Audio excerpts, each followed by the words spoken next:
ing panahon nga panagtigom ni anang gabii, no, labi na gyud anang farewell gathering ni Pablo mga igsoon. Number 6, this goodbye meeting was held after the Sabbath sunset. Kining goodbye nga katiguman gihimo human sa pagsalop sa adlaw sa ipapahulay.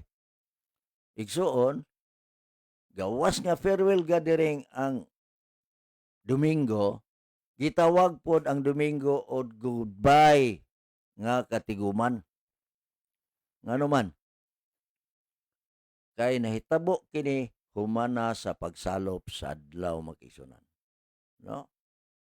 So tan-aw nimo ha, ang adlaw ipapahulay wala gihinganlig farewell gathering. Ang adlaw ipapahulay wala gihimong goodbye nga gathering mga kisunan. Pero ang adlaw nga Domingo, farewell gathering, goodbye gathering mga kisunan, goodbye nga katiguban mga kisunan. So, ato pag yung padayonon naapay pangutana nga nindot kayo mag-isunan. Mao na nga wa gyud laing record sa Biblia nga nagisgot nga dunay reliyoso nga katiguman, mga buhat ra gyud na 20 bersikulo 7. Baliko nato na siya. Muna kamo nga mga higala nato nga mga Katoliko